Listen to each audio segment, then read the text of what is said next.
Halo teman-teman dan Pak Guru.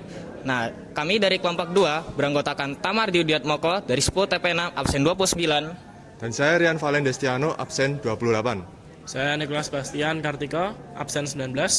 Dan saya Naladonis dari absen 18. Nah, pada kesempatan kali ini kami akan mengeksplorasi apa saja yang ada di situs Museum Sangiran. Kemudian kami akan memperdalam tentang kapak persegi dan kapak lonjong. Terakhir, kami akan mengeksplorasi tentang kebudayaan lokal apa saja yang ada di sekitar Museum Sangiran ini. Dan tujuan dibuatnya video ini untuk memenuhi tugas kami pada akhir semester dengan 8 mata pelajaran di dalamnya. Gimana kelanjutannya? Semoga bermanfaat ya. Let's go!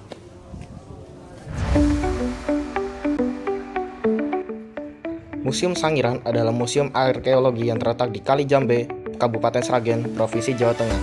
Museum ini berdiri pada tahun 1977. Pembangunan Museum Sangiran dilakukan dengan banyaknya penemuan benda-benda purbakala yang ditemukan di daerah ini.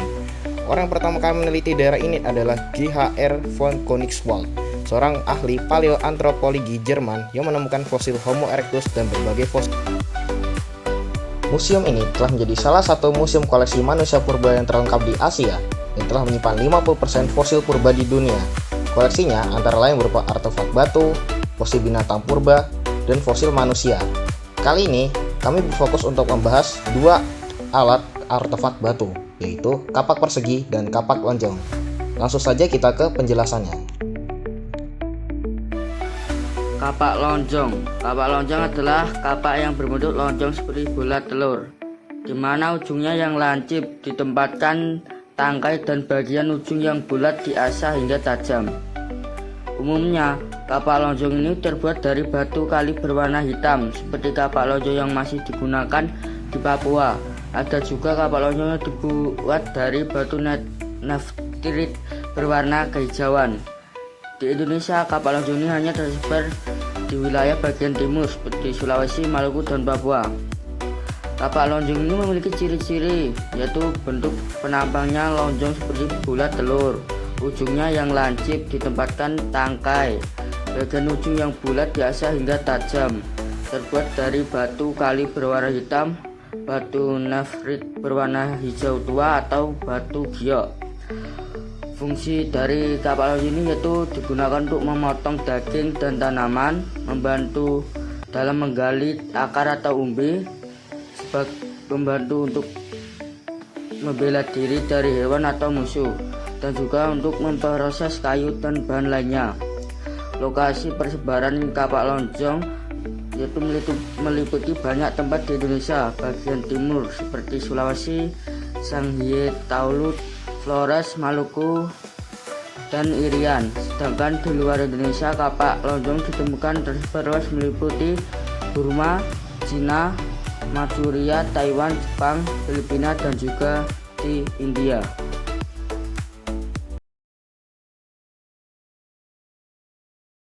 Dari kelompok kami kan mendapatkan tema kapak persegi dan kapak lonjong. Ya. Dari kapak persegi dan lonjong itu apa sih yang membedakan dari kedua itu? Nah, kalau kapak persegi akan digunakan kan untuk memukul, memukul dan untuk merobek. Ya, kapak lonjong digunakan untuk menebang. Kayak menebang pohon. Iya, menebang pohon, mematahkan. Itu gunanya. Cara pembuatannya itu juga Nah, caranya sama. Jadi sama, tetapi sudah membuat secara untuk digosokkan supaya terbentuk. Karena di zaman dulu kan belum ada listrik sekarang yang membentuk secara lonjong itu kan digosok-gosokkan, ya, karena ada air digosok-gosokkan.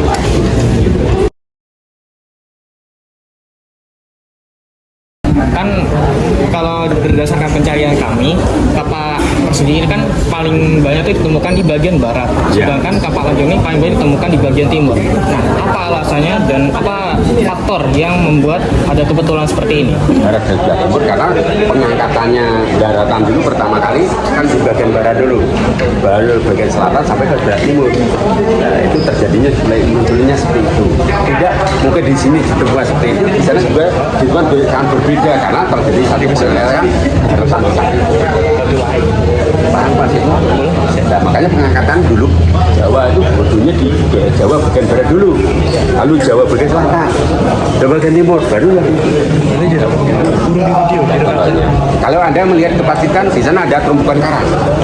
Nah itulah terjadi satu pengangkatan di Pulau Jawa bagian selatan. Ya, di sana juga ada. Nah, di sini ada megalodon, di Jawa Barat juga ada megalodon. Karena pengangkatan pertama di daerah Jawa Barat. Oke, bisa dipahami? Ya, oke.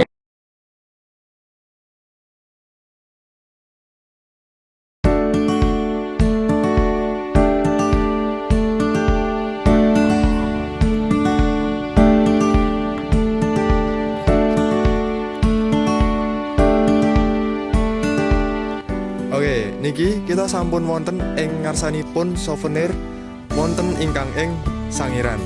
Nah, ing kesempatan niki kita ajeng wawancarai salah satunggaling penjual ing Sangiran. Nah, mugi-mugi saged migunani nggih. Sugeng ngenjing nggih, Pak. Ya. Saderengipun kita saking SMK Mikael ajeng mewawancarai Bapak ngengingi kebudayaan lokal wonten ing Sangiran nggih, Pak. Siap. Saged Bisa tak? Bantu untuk menjawab. nggih, Pak. Nomor setunggal niku kebudayaan lokal ing Sangiran wonten paling populer niku apa mawon nggih, Pak? Kebudayaan lokal yang masih sampai saat ini populer, masih dipertahankan, itu salah satunya adalah kesenian rodat. Itu salah satunya. Yang ada lagi kesenian tradisional namanya gejok lesung. Itu lesung itu loh Mas, untuk tumbuk padi. Oh, nggih, Pak. Nah, situ tahu itulah. Jadi dua kebudayaan yang masih bertahan sampai sekarang, dan kadang-kadang untuk bawa di pentas pengunjung, ada tamu resmi, itu kebudayaan yang ditampilkan oleh warga masyarakat Sangiran itu ya salah satunya kesenian tradisional rodat sama gejok lesung. Menawi saged ngertos nggih, Pak. Gejok lesung niku gunane napa nggih, Pak? Gejok lesung itu menurut tahu saya Mas ya, Iya, Pak. itu sebuah apa ya, tradisional untuk tumbuk padi itu loh Mas. Jadi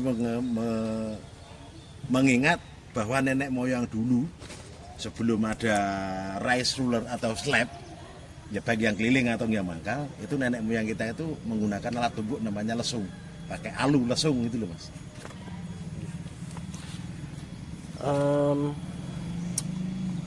Menawi proses pandamelan lesung puniki kados pundi nggih, Pak? Untuk proses pembuatan lesung itu tentunya memilih, salah satu adalah memilih kayu yang gede, nah, panjang itu pasti. Soalnya ukuran lesung yang ada di Sangiran itu minimal panjangnya 3 meteran Mas. Ada yang 4 meter tapi jarang. Tapi secara umum lesung yang dipakai oleh nenek moyang ada di Sangiran itu 2 meter dan 3 meter itu. Jadi prosesnya ada kayu gede di lubang tengah untuk kasih itu padi, waktu itu padi gogo namanya, dan dikasih alu tumbuk namanya itu alu Mas. Iya, Pak. Kalau sekarang ya mungkin dengan atau tindak itu namanya alu, namanya tumbuk padi itu nama alu. Nah alu itu digejok-gejoknya dengan lesung, di dalam lesung namanya itulah akhirnya menjadi nama gejok lesung itu.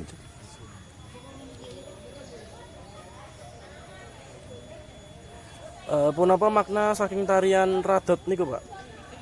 Tarian rodat Rodat. itu maknanya setahu saya itu salah satu metode wali untuk menyebarkan agama yang ada di tanah Jawa waktu itu.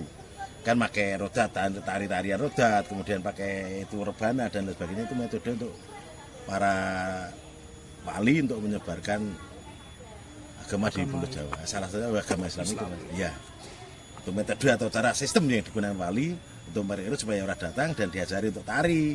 Waktu itu kan sukanya tari Mas. Mungkin menggunakan tari pakai musik, namanya rodat itu.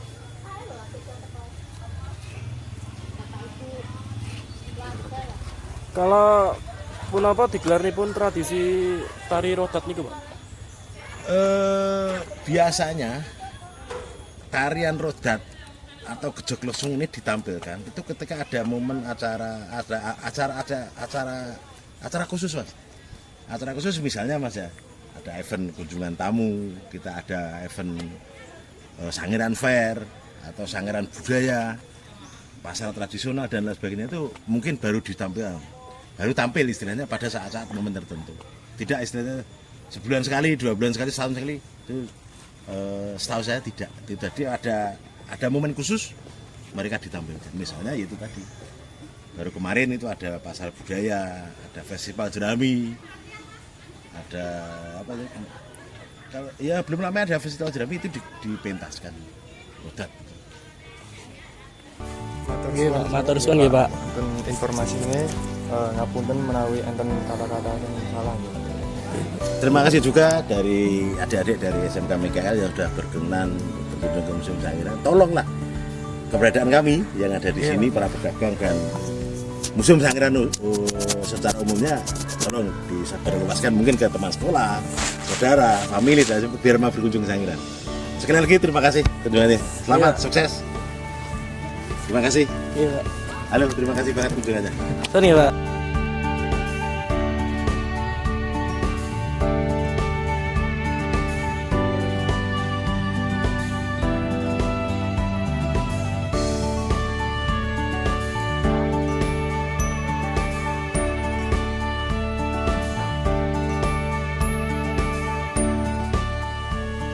Nah, kemudian untuk refleksi dinamika kelompok kami sudah bergotong royong dalam menyelesaikan tugas kami agar mencapai tujuan. Tidak lupa juga kami juga membantu orang lain walaupun itu bukan kelompok kita, seperti memberikan saran atau membantu merekamkan video kelompok lain. Kemudian juga walaupun pikiran kami berbeda dan latar belakang kami berbeda, kami tetap bekerja sama dan mencari solusi untuk mencapai tujuan kami. Nah, hal ini sesuai dengan Pancasila, sila ketiga yaitu Persatuan Indonesia, sila keempat yaitu kerakyatan dipimpin oleh kebijaksanaan dalam permusyawaratan perwakilan, dan yang terakhir sila kelima yaitu keadilan sosial bagi seluruh Indonesia. Nah, sekian dari kelompok kami. Kalau ada hal yang terasa kurang, kami meminta maaf sebesar-besarnya. Terima kasih. Salam Mikael. Dos.